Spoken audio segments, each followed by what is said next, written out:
Philippine Development Plan of 2023 to 2023. Pinalangkas ito ng lahat ng mga departamento ng ating gobyerno. Nagtoka ng mga gawain, nagkasa sa bawat sektor, sa bawat sulok ng ating bansa upang sama-sama tayong bumangon muli.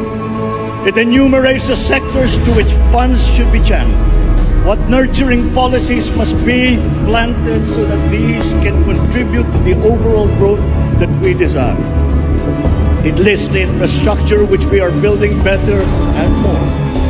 It paints the ideal human development index that we are all working to achieve.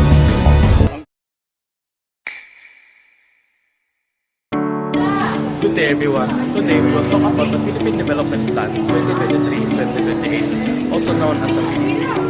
The PDP is a government 6-year development plan prepared by the National Economic Development Authority, or NEDA. Its main goal is economic transformation to a prosperous, inclusive, and resilient society. This means the government wants to improve the economy, reduce poverty, create more jobs, and ensure that all Filipinos benefit from development. The PDP has clear targets to achieve by 2020. First, the economy aims to grow by 6 to 8% every year.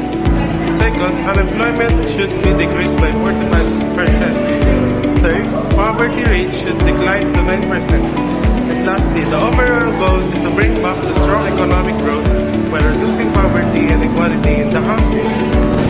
Addressing economic inequality. Economic inequality means the gap between rich and poor. The PDP helps address this by creating more jobs and improving income opportunities.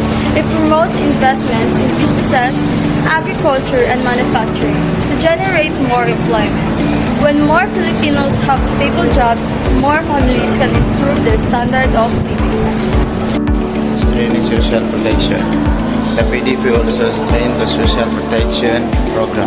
For example, improves the Pantawid Pamilya Filipino program for purpose to support the poor families and also chance education, healthcare, and social services through the better delivery of government assistance.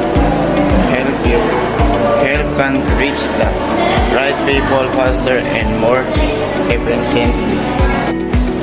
Controlling inflation and food security. Another important part of the PDP is protecting the purchasing power of families. It focuses on ensuring food security, lowering transportation costs, and reducing energy expenses. If prices of goods are stable and affordable, families can better manage their daily needs. This helps reduce financial struggles among low-income households. Green jobs and sustainable development. The PDP also promotes green jobs and sustainable communities. It supports renewable energy, climate resilience infrastructure, and environmental protection. These ensure long-term development that benefits both present and future generations. Sustainable growth helps prevent disasters and protect vulnerable communities. We believe the plan is partially being implemented. The government continues infrastructure projects, promotes investments, and expands digital services. However, challenges such as inflation, global economic problems, and poverty still exist. Development takes time, so the full results may only be seen by 2028. Study other focus on activities to review plan maintaining study economy is proper economic study tracks jobs in business grow and